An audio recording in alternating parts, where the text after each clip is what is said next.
নমস্কাৰ ছাত্ৰ ছাত্ৰীসকল আজি অইন এটা বিষয়ৰ আমি এটা পাঠ লৈ আহিছো এটো হল আমাৰ অসমীয়া কিতাপখনৰ ষষ্ঠ শ্ৰেণীৰ উন্মেষ প্ৰথম ভাগ আৰু প্ৰথম পাঠ আছে এটা কবিতা যেটো কবিতা ৰচনা কৰিছে অতুল চন্দ্ৰ হাজৰিকা দেৱে তেখেতৰ জন্ম হৈছিল 1903 চনত আৰু মৃত্যু হৈছিল 1986 চনত তেখেত এগৰাকী কবি নাট্যকাৰ গদ্য লেখক শিশু সাহিত্যিক তেখেতে 1969 খ্ৰীষ্টাব্দত মঞ্চলেখা গ্ৰন্থৰ বাবে সাহিত্য একাডেমী বঁটাও লাভ কৰিছিল অসম সাহিত্য সভাই তেওঁক 1982 খ্ৰীষ্টাব্দত সাহিত্যাচাৰ্য উপাধিৰে সন্মানিত কৰিছিল তেখেতৰ ৰচনাৰাজি সমূহৰ ভিতৰত উল্লেখযোগ্য ত্ৰিকেন্দ্ৰজিৎ নন্দদুলাল নৰকাসুৰ এইবিলাক নাটক মানিকী মাধুৰী ৰুনুক জুনুক ফেহুজালি আদি কবিতা পুথি এণ্ডাৰছনৰ সাধু উৎসৱৰ ভোগজৰা উৎসৱৰ ৰংচৰা আদি গ্ৰন্থ উল্লেখযোগ্য এইজন সাহিত্যিক 1971 খ্ৰীষ্টাব্দত ভাৰত চৰকাৰৰ তৰফৰ পৰা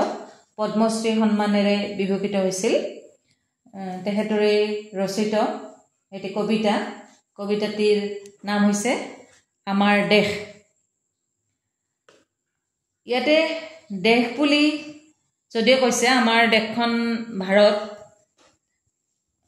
আৰু অসমখন ইয়াৰ উত্তৰ পূব দিশত অৱস্থিত এই অসমখনৰ গুণ গৰিমা ৰূপ সৌন্দৰ্যৰ কথাই কবিতাটিত তেখেতে বৰ্ণনা কৰিছে আমাৰ নিজৰ জন্মভূমি সকলোৰে আপোন আদৰৰ নিজ দেশ আৰু জন্মভূমিক আমি সকলোৱে ধুনীয়া আৰু গৌৰৱৰ ঠাই বুলি অনুভৱ কৰোঁ আৰু অতীতৰে পৰা আমাৰ দেশখন সাহিত্য সংস্কৃতি দেৱ দেৱতা ঋষিমুনি গুণী জ্ঞানী লোকৰ বাবে বিশ্বত পৰিচিত যেনেকুৱা আমাৰ অসমৰ মহাপুৰুষ শংকৰদেৱ তেখেতৰ গুণ গৰিমা এতিয়া বিশ্ব দৰবাৰলৈ গৈছে গতিকে আৰু ইয়াৰ প্ৰাকৃতিক যি শোভা ভৌগোলিক যি বৈচিত্ৰ্য এইবিলাকে আমাক আমাৰ জন্মভূমিখন মনোমোহা কৰি তুলিছে এইখিনি কথাকে তেখেতে কবিগৰাকীয়ে ইয়াত কবিতাটিত প্ৰকাশ কৰিছে আমাৰ দেশৰ মুকুট মূৰৰ হিমালয় গিৰিৰাজ ছয় ঋতু আহি আলফুল কৰি পিন্ধাই অপূৰ্ব সাজ পাতকাই মেলে কলা চুলিতাৰি অৰুণ উদয় হয় তাত লুইতে পখালে চৰণ দুখানি দিয়ে ৰিহাখনি গাত শুকুলা পাতৰ ৰিহা মেখেলাই জেউতি চৰাই গাত কুলু কুলু কৰি আহে জানজুৰি লৈ হাতে সৰিহাৰ শোভিছে বুকুত খাচিয়া পৰ্বত বৈছে অমৃত ধাৰা আৰু কত গিৰি আছে শোভা কৰি আচলত নাচে তৰা আমাৰ দেশৰ ৰূপ মনোহৰ তাৰ যে উপমা নাই অসমা সুষমা মুনি মনোৰমা আমাৰ চেনেহীয়াই নানা গুণগান সুমধুৰ নাম পুৰাণত ভাৰতত দেৱভূমি বুলি আমাৰ দেশেই জিলিকিছে জগতত শুদ্ধ মনে চিত্তে ৰূপে ৰখে গীতে ধনে ধানে পুষ্পে ভৰা স্বৰ্গটো অধিক আমাৰ দেশেই সৃষ্টি পাতনিৰে পৰা নুগুছে হেঁপাহ চাওঁ চকু ভৰি ভুৱন মোহিনী বেশ অসম অসম সোণৰ অসম জননী আমাৰ দেশ বৰ সুন্দৰ কবিতাটো তাৰ ৰচনাৰাজি আমাৰ দেশৰ মুকুট বুলি কৈছে হিমালয় পৰ্বতখনক যেনে একেবাৰে ওপৰত মেপখন যদি আমি চাওঁ তাৰে ওপৰত হিমালয় পৰ্বতে বৰ ধুনীয়াকৈ মানে শোভা কৰি আছে যেন এটা মুকুটহে মানে ৰজাই মুকুট যে পিন্ধে ঠিক তেনেদৰে আৰু ছয় ঋতু আহি আলফুল কৰি পিন্ধাই অপূৰ্ব সাজ কৈছে আমাৰ যেতিয়া ঋতু 6টা প্ৰত্যেকটো ঋতুতে কি সুন্দৰ সুন্দৰ আমাৰ অনুভূতি জাগে প্ৰত্যেকটো ঋতুতে এতিয়া গ্ৰীষ্ম ঋতুত গৰম বৰ্ষা ঋতুত সুন্দৰ বৰষুণ ঠিক তেনেকৈ প্ৰত্যেকটো ঋতুৰে এটা বেলেগ বেলেগ অনুভূতি আমাৰ মনলৈ আহে আৰু তাকে অপূৰ্ব সাজ পিন্ধোৱা বুলি কবিয়ে উল্লেখ কৰিছে তাৰপিছত কৈছে পাতকায়ে মেলে কলা চুলিতাৰি অৰুণোদয় হয় তাত লুইতে পখালি চৰণ দুখনি দিয়ে ৰিহাখনি গাত পাতকাই পৰ্বতখন ইমান সুন্দৰকৈ আছে আৰু যেতিয়া সূৰ্য উদয় হয় তাৰ মানে ওপৰেৰে ধুনীয়াকৈ সূৰ্যটো ওলাই আহে অৰুণ মানে সূৰ্য উদয় হয় তাত বুলি কৈছে আৰু লুইতখনে চৰণ দুখানি পখালি দিয়ে চৰণ দুখানি পখালি দিয়ে মানে লুইতখন বৈ আহি সুন্দৰকে আমাৰ যিখন মেপখনলৈ আমি মন কৰিলে আমি দেখা পাওঁ যে তলত সুন্দৰকৈ মানে ধুৱাই আছে সেইকাৰণে তলৰখিনিত পানী দি ধুৱাই থকাৰ কাৰণে চৰণ দুখানি পখালি দিয়া বুলি কৈছে আৰু দিয়ে ৰিহাখনি গাত এতিয়া দেখাত মানে এখন যেন ৰিহা লৈ আছে গাত এনেকুৱা লাগিছে শুকুলা পাতৰ ৰিহা মেখেলাই জেউতি চৰাই গাৰ কুলু কুলু কৰি আহে জানজুৰি লৈ হাতে হৰিমা শব্দ হাত হৰি আমাৰ ডিঙিত পিন্ধা এবিধ অলংকাৰক বুজাইছে শুকুলা পাতৰ ৰিহা মেখেলা সুন্দৰ মানে বগা শুকুলা মানে বগা পাতৰ ৰিহা মেখেলা পিন্ধি যেন ওলাইছে এনেকুৱা লাগে আৰু বিভিন্ন জান জুৰি এইবিলাক মানে হাত হৰি নিচিনা ডিঙিত হাত হৰি পিন্ধাৰ নিচিনা হাত হৰি হাৰ পিন্ধাৰ নিচিনা তেনেকৈ যেন জান জুৰিবিলাক মানে কুলু কুলুকে বৈ আছে শুভিছে বুকুত খাচিয়া পৰ্বত বৈছে অমৃত ধাৰা খাচিয়া পৰ্বতৰ পৰা অমৃত ধাৰা বৱা বুলি কৈছে খাচিয়া পৰ্বতৰ পৰা যিবিলাক জান জুৰি ওলাই আহিছে তাতে পানীখিনিকে ধুনীয়াকৈ বৈ আহিছে আমাৰ তললৈ নামি আহিছে সেইখিনিকে অমৃত ধাৰা বুলি কৈছে অমৃত যি মানে দেৱতাসকলে খালে অমৰ হয় আৰু কত গিৰি আছে শোভা কৰি আচলত নাচে তৰা গিৰি মানে পৰ্বত এই পৰ্বতবিলাক কি ধুনীয়া শোভা কৰি আছে আৰু তাৰ আচলত মানে এই যে আমাৰ ৰিহা ললে চাদৰখন যি আগফালে ওলমাই দিয়ে সেইটো আচল বুলি কয় সেই আচলত তৰা নাচিছে বুলি কৈছে আকাশৰ তৰাই পানীত পৰি যেতিয়া আমাৰ মানে সুন্দৰ এটা প্ৰতিচ্ছবি তুলিছে ইয়াত বিশেষকৈ মানে ৰূপ লাৱণ্য বৰ্ণনা কৰিছে আমাৰ দেশৰ ৰূপ মনোহৰ তাৰ যে উপমা নাই তুলনা নাই বুলি কৈছে আমাৰ যি ৰূপ মনোহৰ এই আমাৰ জনমভূমিখনৰ ইয়াৰ তুলনা কৰিব আমি একেবাৰে নোৱাৰো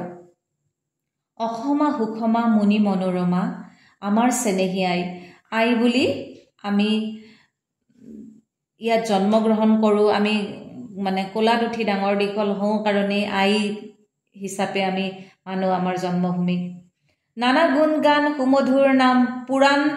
পুৰাণত ভাৰতত দেৱভূমি বুলি আমাৰ দেশেই জিলিকিছে জগতত এতিয়া ইয়াতে উল্লেখ কৰিছে যে পুৰাণত ভাৰতত বুলি আমাৰ মহাভাৰতখনৰ কথা কৈছে মহাভাৰতত কৈছে মানে পুৰাণ আৰু মহাভাৰতত উল্লেখ আছে যে এইখন দেৱভূমি বুলি এনেও আমি কওঁ যে আমাৰ অসমখন এখন মানে দেৱতাৰ দেশ দেৱ দেৱীৰ দেশ আমাৰ ইয়াত কামাখ্যা মন্দিৰ আছে যি তন্ত্ৰ মন্ত্ৰৰ দেশ আমাৰ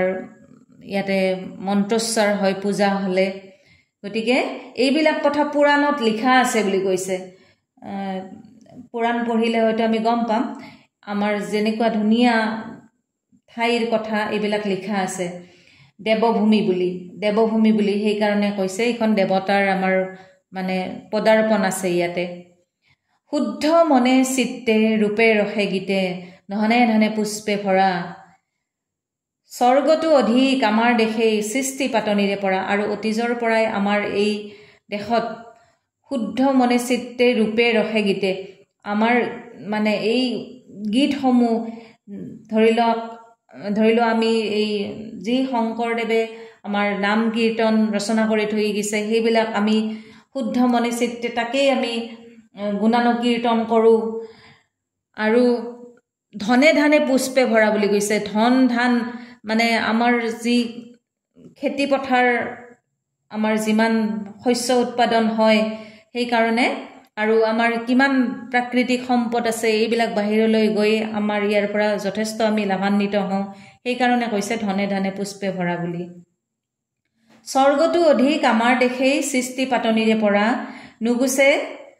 তাৰপিছত পেৰেগ্ৰাফ নুগুছে হেপা চাওঁ চকু ভৰি ভুৱন মোহিনী